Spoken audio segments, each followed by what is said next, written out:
हाँ तो बच्चों, आज हम लोग बात करते हैं डाइवर्सिटी इन लिविंग वर्ल्ड में नेक्स्ट क्लास। और हम लोग पिछले क्लास में हम लोगों ने पिछले अब तक 4 लेक्चर पढ़ा है इस रिगार्डिंग पे।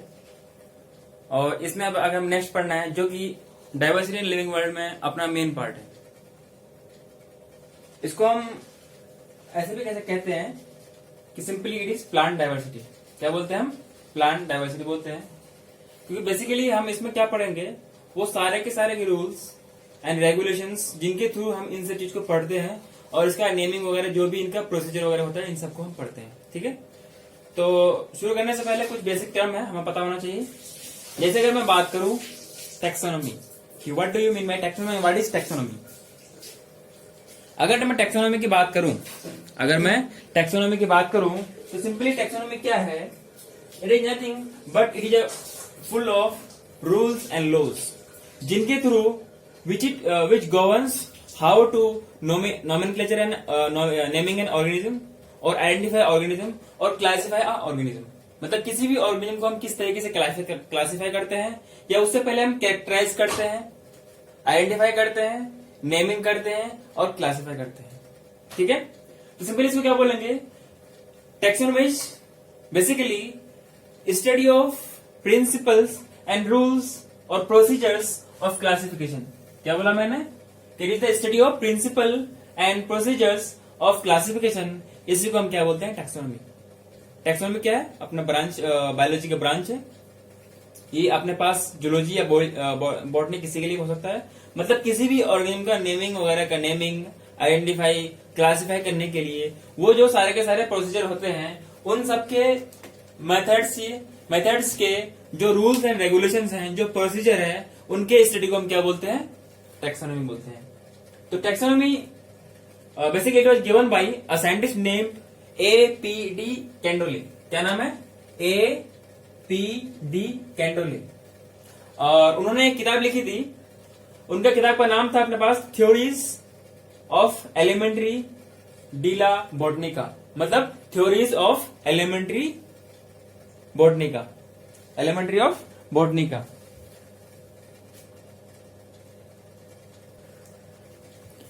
तो क्या बोलते हैं हम?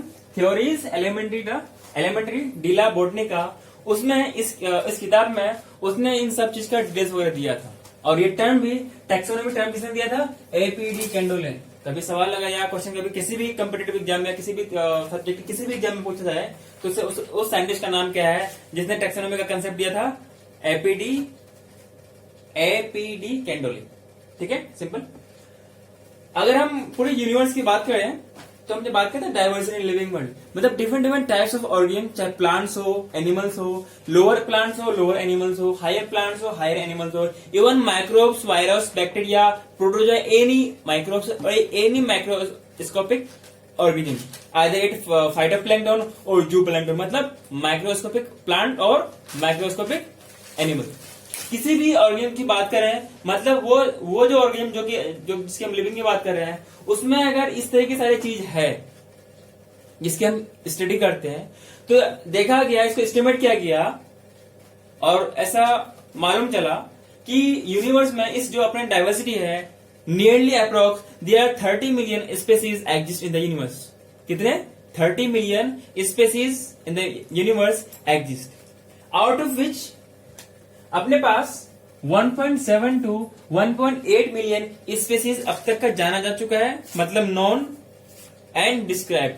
1.7 to 1.8 मिलियन स्पेसीज का अब तक नॉन है और इसी को डिस्क्राइब भी किया जा चुका, मतलब नेमिंग वगैरह इन सबके स्पेसीज वगैरह किया जाएगा। तो उनमें सब आ गए, माइक्रोब्स भी आ गए, प्लांट्स भी आ गए, एनिमल्स सबके सब आ गए। ठीक है, तो क्या बोलते हैं हम? Nearly 30 million species exist in the universe and out of which 1.7 to 1.8 million species are known and describe properly, मतलब आइडेंटिफाइड, नेमिंग मतलब nomenclature, and have proper classification. तो क्या बोलते हैं? क्लासिफिकेशन। तो इन सब के किए गए हैं। तो हाल ही में जो 13 सितंबर को एग्जाम होता है नीट का, उसमें ये सवाल पूछा गया था। 13 सितंबर 2020 में सवाल पूछा गया था कि इस यूनिवर्स में कितने स्पीसीज को अब तक नॉन है और डिस्क्राइब किया जा चुका है। तो ऑप्शन में था 1.9 था, 1.8 था, 1. और भी कुछ थे, तो उसमें अपना आंसर क्या कौन सा था, 1.8 या 1.7. ठीक है, जो इनमें इन दोनों में से जो ऑप्शन था वही अपने पास होगा. ठीक है, तो इसको हम क्या बोलेंगे, 1.7 to 1.8 मिलियन स्पीसीज एग्जिस्ट करती है इस यूनिवर्स में. अगर बोला जाए, जो हम टैक्सोनॉमी वगैरह पढ़ते हैं ना, टैक्सोनॉमी वगैरह पढ़ते हैं, या फिर आगे इन सबका पर्पस क्या है, सिंपली बेसिक फंडा अपने पास ये है कि किसी ऑर्गेनिज्म को किस तरीके से हम प्रॉपरली जान पाए, किसी ऑर्गेनिज्म को किसी भी ऑर्गेनिज्म को प्रॉपरली किस तरीके से जान पाए, और उससे हम डायरेक्टली और इनडायरेक्टली ह्यूमन वेलफेयर के बेनिफिट में हम इस्तेमाल कर सके. क्या बोला मैंने, ह्यूमन वेलफेयर के बेनिफिट में उसको हम इस्तेमाल कर सके. ठीक है, इसीलिए हम ऑर्गेनिज्म को आइडेंटिफाई करते हैं. मतलब उससे पहले क्या करते हैं, हर वो ऑर्गेनिज्म जो अपने लिए अननोन है उसको हम किसी भी कैरेक्टर बेस्ड पे, मान लो किसी अगर मुझे कुछ करना है, मान लो उसको कलर पे ले लिया, ब्लैक एंड व्हाइट ले लिया, कुछ भी ले लिया, किसी कैरेक्टर के बेस पे मैं इसको किसी ग्रुप में मतलब कि एक डिफरेंशिएट करूंगा और ऑर्गेनिज्म से. इस प्रोसेस का क्या बोलेंगे हम, कैरेक्टराइजेशन. क्या बोलेंगे, कैरेक्टराइजेशन. ठीक है, तो अच्छा, पर्पस ऑफ नोमेनक्लेचर ये होता है कि जो भी नॉनली स्पेसीज है और जो अननोनली स्पेसीज है उनसे हम मतलब किसी भी जो भी हम स्पेसीज को जानते हैं उसको हम अननोन स्पेसीज से कैसे डिफरेंशिएट, कैसे इसको अलग कर सके, ताकि उसको इस हिसाब से बोला जाए ताकि पूरे यूनिवर्स में समझा जाए कि इसका मतलब ये फलाना चीज कहना चाह रहा है. क्या बोला मैंने, मान लो मैंने नाम लिया मैंजीफेरा इंडिका. क्या नाम लिया, मैंजीफेरा इंडिका.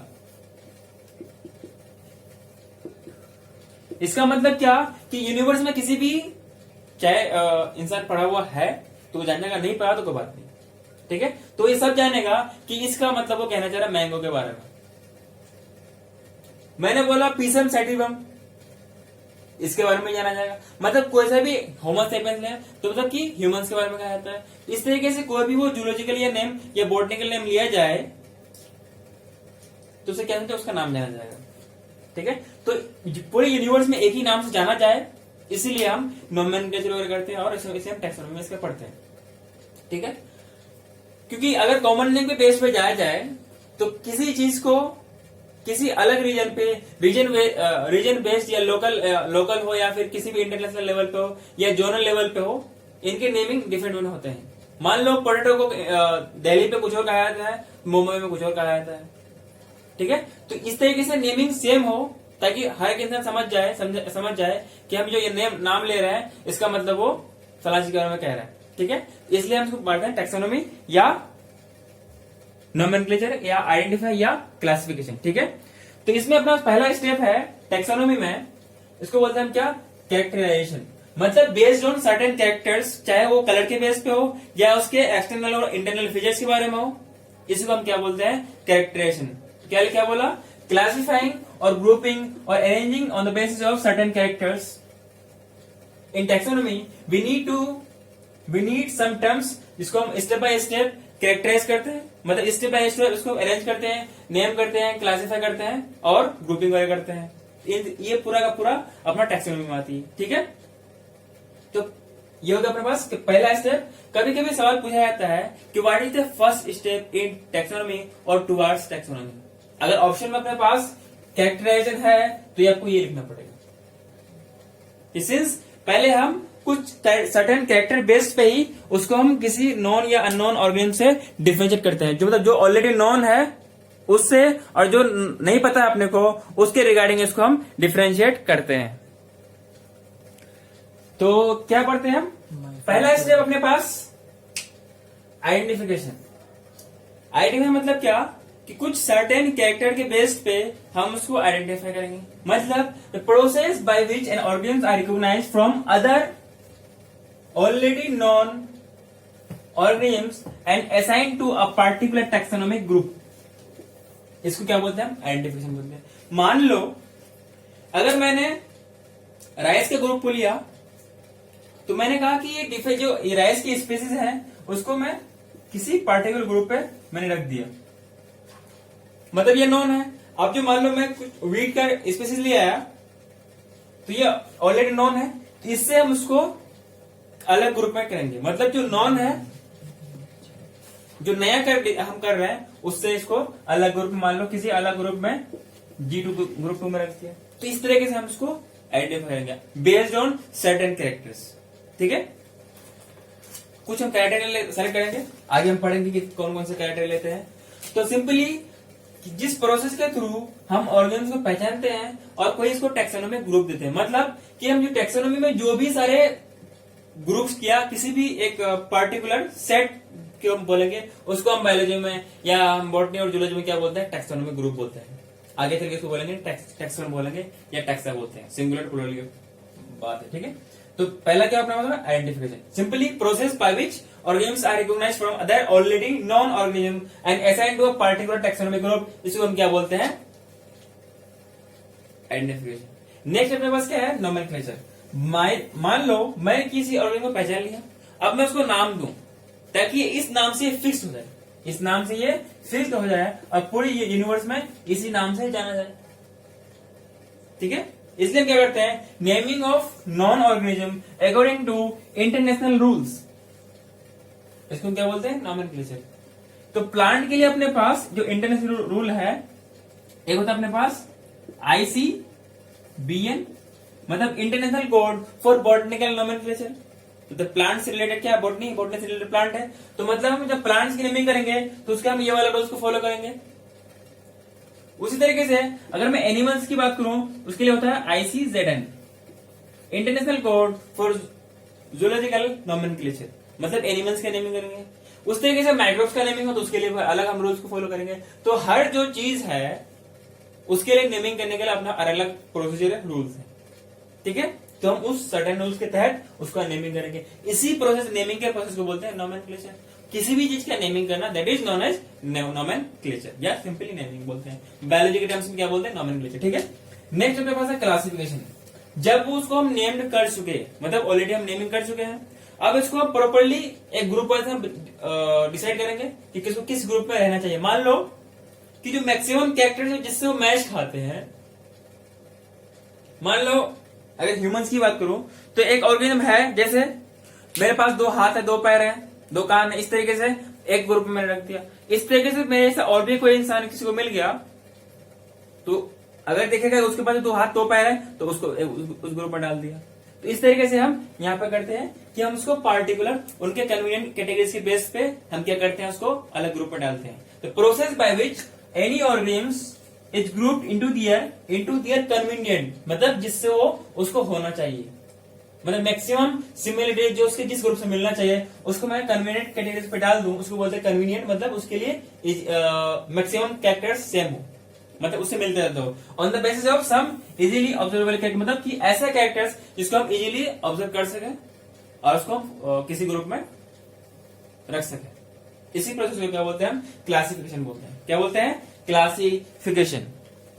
वंस अगेन मैं पूरा रिपीट करता हूं। पहले आपने क्या पढ़ा, टैक्सोनॉमी। टैक्सोनॉमी क्या होती है, study of principle and procedure of classification.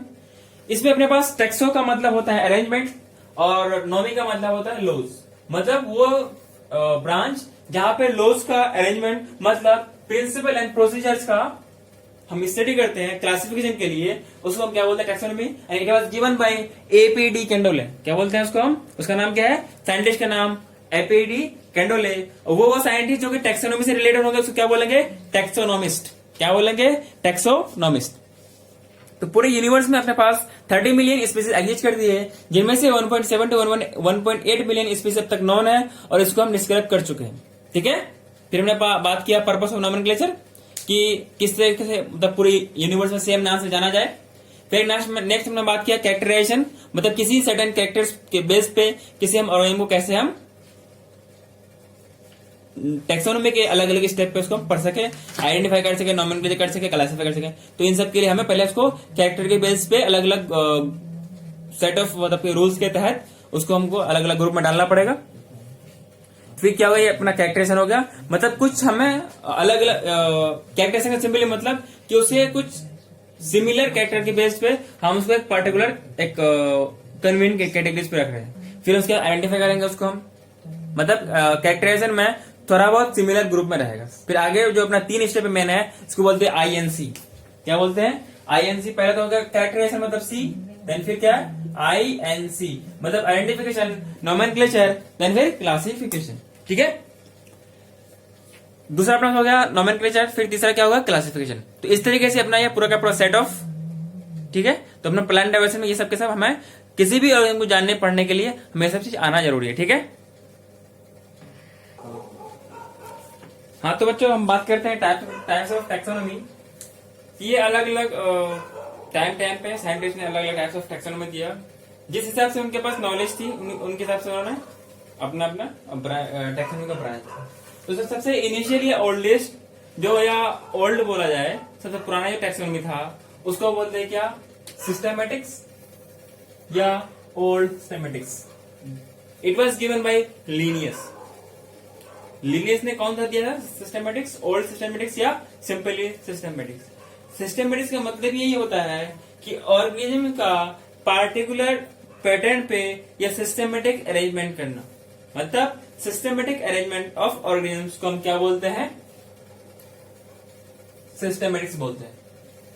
मतलब कि प्रॉपर्ली तरीके से एक ऑर्डरली मैनर पे ऑर्गेनिज्म्स को अरेंज करना, इसी को क्या बोलते हैं? हम सिस्टमैटिक्स बोलते हैं। इसमें जो कैरेक्टर्स जो इंक्लूड किया गया है, it include the description of organism by considering their external morphological characters of organism. By considering their external morphological, मैं यहाँ पे लिखा हूं एक्सटर्नल मॉर्फोलॉजिकल। 2 कैरेक्टर होते हैं, एक होता है इंटरनल जो कि हम पढ़ेंगे एनाटॉमी में, ह्यूमन फिजियोलॉजी दैट इज और प्लांट फिजियोलॉजी। एक होता है बाहरी, इसको बोलते हैं मॉर्फोलॉजिकल, मतलब एक्सटर्नल स्टडी को बोलते हैं मॉर्फोलॉजी। जैसे मैं बात किया लीफ की, पत्ते बाहर होते हैं तो पत्ते टाइप ऑफ लीव्स हो गया, लीफ में अलग अलग टाइप ऑफ वेरिएशन हो गया। तो ये सब के सब डिपेंड करता है कि वो किस किस टाइप ऑफ लीफ उन्हें होता है, कि किसी के पास पैरेलल लीफ वेरिएशन है, किसी के पास रेटिकुलेट लीफ वेरिएशन है, किसी के पास प्राइमरी रूट है तो किसी के पास प्रोप रूट है तो किसी के पास स्टिल्ट रूट है। तो ये अलग अलग होते हैं, किसी के पास फाइब्रस भी रूट है। तो ये बेस्ड ऑन, जैसे फ्लावर का पैटर्न हो गया, तो based on external morphological fact characters उस ब्रांच ऑफ टैक्सोनॉमी को क्या बोलते हैं? सिस्टमैटिक्स बोलते हैं। नेक्स्ट हम बात करते हैं न्यू सिस्टमैटिक्स या न्यू सिस्टमैटिक्स। ये किया था साइंटिस्ट का नाम था जूलियन हक्सले। क्या नाम है? Julian Huxley. इसमें जो साइंटिस्ट दिया था ये 1940 में दिया था। कब दिया था? 1940 में। इसमें जो कैरेक्टर्स लिया गया है, it include the description of all external, जो बाहरी का बाहरी था ही अपने पास, साथ में उन्होंने इंटरनल भी लिया। तो हम उस हिसाब से कैरेक्टर्स को लेके स्टडी करेंगे ताकि हमें मैक्सिमम स्टेबल प्रॉपर्ली तरीके से हम उस ऑर्गेनिज्म को क्लासिफाई कर सके और उसको अरेंज कर सके, एक सीक्वेंस दे सके, एक ऑर्डर दे सके, ताकि वो कैरेक्टर चेंज ना हो पाए। मॉर्फोलॉजिकल कैरेक्टर तो चेंज हो सकता है ना, कि लीफ कुछ और है बाद में कुछ और हो जाएगा, फ्लावर अभी कुछ और है बाद में कुछ और हो जाएगा, लेकिन जो उसका इंटरनल जो कैरेक्टर्स है, टाइप ऑफ सेल है, जैसे प्रोकैरियोट है, यूकैरियोट है, ये तो बदल नहीं सकता। अगर यूकैरियोट है तो यूकैरियोट ही रहेगा, प्रोकैरियोट है तो प्रोकैरियोट ही रहेगा। मतलब प्रोकैरियोट यूकैरियोट अलग से उसका पढ़ेंगे आगे सेल वाले चैप्टर में। तो इनके पास क्या होती है कि साथ जो बाहरी वाला था साथ में लिया ही था कैरेक्टर्स को, लेकिन उन्होंने इंटरनल स्ट्रक्चर लिया था। इसमें क्या मतलब कि जो सेल का स्ट्रक्चर है वो भी लिया, सेल के अंदर का कंपोजिशन है उसको भी लिया, जो सेल का डेवलपमेंट प्रोसेस है उसको भी लिया, जो इनके जीन के लेवल का चीज है उनको भी ले लिया, और साथ में इकोलॉजिकल इंफॉर्मेशन ऑफ ऑर्गेनिज्म भी लिया। कहने का मतलब इकोलॉजी का मतलब क्या कि इकोलॉजी क्या होती है कि ऑर्गेनिज्म्स का इंटरेक्शन वो जिस इन्वायरमेंट पे रहता है, मान लो हम एनिमल्स हैं और प्लांट्स हैं, कोई प्लांट्स है, उनका उसके इन्वायरमेंट का क्या इंटरेक्शन है उसी को हम इकोलॉजी, उसी के स्टडी को पढ़ते हैं ecology. Simply interaction of organism with their environment, चाहे वो एक्वेटिक हो या एरियल हो या टेरेस्ट्रियल हो। तो जो ऑर्गेनिज्म जिस इन्वायरमेंट में रहता है, जो ऑर्गेनिज्म जिस इन्वायरमेंट पे रहता है, उस इन्वायरमेंट पे क्या उसको बोलेंगे हम, उसके इंटरेक्शन के स्टडी को क्या बोलते हैं? इकोलॉजी बोलते हैं। तो मान लो कोई ऑर्गेनिज्म है, इसका काम है कि वो एयर को प्यूरिफाई करता है, तो उसके बेस पे हम उसको अलग तरीके से स्टडी करेंगे और उसको अलग रूप में करेंगे। तो ये सब चीज जो अपना इकोलॉजिकल इंफॉर्मेशन आएगा, जैसे कोई क्या करता है, नाइट्रोजन फिक्स करता है, ये भी एक इकोलॉजिकल ऑर्गेनिज्म हो गया, मतलब जो इकोलॉजी के बेस पे हमें अपने को फायदा पहुंचा रहा है, तो उस बिहार पे हम इसको करते हैं। ठीक है, it is mainly based on phylogenetic relationship. क्या बोलते हैं? Phylogenetic relationship. इसका कहने का मतलब ये होता है कि based on evolutionary as well as genetic relationship, इस हम क्या बोलते हैं? Experimental taxonomy. क्या बोलते हैं? Experimental taxonomy. मतलब कि इवोल्यूशन के बेस पे और जेनेटिक रिलेशनशिप के बेस पे ये जो हम स्टडी करते हैं, उसके अंदर आता है उस सिस्टमेटिक्स का नाम है अपने पास न्यू सिस्टमेटिक या नियो सिस्टमेटिक्स। नेक्स्ट अपने पास है अपने पास साइटोटैक्सोनॉमी। साइटोटैक्सोनॉमी अपने पास ये होता है कि हम उस ऑर्गेनिज्म के साइटोलॉजिकल कैरेक्टर्स की बात करते हैं, चाहे प्लांट्स हो या एनिमल्स हो, उसके हम साइटोलॉजिकल कैरेक्टर्स पे बात करते हैं, या फिर जो क्लासिफाई करते हैं, या फिर जो उनके टैक्सोनॉमी में कोई भी प्रॉब्लम होगा, ऐसे को हम क्या बोलेंगे? साइटोटैक्सोनॉमी। इसमें हम इंक्लूड करेंगे जैसे क्रोमोसोम नंबर, जैसे क्रोमोसोम नंबर हो गया किसमें? साइटोटैक्सोनॉमी में क्रोमोसोम नंबर। तो किसमें अपने पास क्रोमोसोम नंबर या जीन का सीक्वेंस, ये सब के सब किसमें आएगा अपने पास? साइटोटैक्सोनॉमी पे आएगा। ठीक है, उसके स्ट्रक्चर क्रोमोसोम के और उसके बिहेवियर। ठीक है, नेक्स्ट अपने पास कीमोटैक्सोनॉमी। कीमोटैक्सोनॉमी जैसे कुछ प्लांट्स के पास क्या होते हैं, कुछ केमिकल्स रिलीज होते हैं उनके आउटर साइड से, जैसे टैनिन्स वगैरह हो गया, एल्केलाइड्स हो गया, कैरोटीनाइड्स हो गया, पॉलीसैकेराइड्स हो गया, न्यूक्लिक एसिड हो गया, फैटी एसिड हो गया, एमिनो एसिड हो गया, एरोमेटिक कंपाउंड्स हो गया। इस तरह के बहुत सारे कंपाउंड्स हैं जो कि हम अगर केमिकल के बेस पे जाएंगे तो हम क्या बोलेंगे? कीमोटैक्सोनॉमी। कुछ फैक्ट्स आपको पता होना चाहिए, जैसे कभी सवाल पूछा जाए कि what is the practical significance of taxonomy. क्या बोला मैंने? कि what is the practical significance of taxonomy, मतलब टैक्सोनॉमी पे हम हकीकत में क्या पढ़ते हैं, क्या हमें पता करना होता है। तो सिंपली हमें क्या पता करना होता है कि जो भी ऑर्गेनिज्म अननोन है उसको नॉन जानना और उसको आइडेंटिफाई करना। तो सिंपली क्या बोलेंगे? Identification of unknown organism. तो practical significance of taxonomy is identification of unknown organism, मतलब जिसको हम जिस ऑर्गेनिज्म नहीं जानते हैं उसको आइडेंटिफाई करना, ये अपना प्रैक्टिकल सिग्निफिकेंस है टैक्सोनॉमी का। नेक्स्ट अपने पास है कभी अगर सवाल पूछा जाए कि यूनिवर्स पे मैक्सिमम डाइवर्सिटी बायोडाइवर्सिटी कहां पे किस एरिया में पाया जाता है, तो कौन से एरिया में पाया जाता है? Tropical rain forest. कहां पर? ट्रॉपिकल रेन फॉरेस्ट पे, क्योंकि टाइम टू टाइम वहां पे बारिश होती रहती है और वहां पे फॉरेस्ट का जो अमाउंट है बहुत ज्यादा है, बहुत लार्ज एरिया में उस एरिया में फॉरेस्ट है, इसलिए वहां पे डाइवर्सिटी ज्यादा है। डिफरेंट टाइप्स ऑफ प्लांट्स भी है और एनिमल्स भी है वहां पे। सेकेंड मैक्सिमम डाइवर्सिटी पाया जाता है कोरल रीफ रीजन। ठीक है, कुछ हम बात करते हैं आपके पास, जैसे कभी कभी सवाल पूछा जाता है अपने को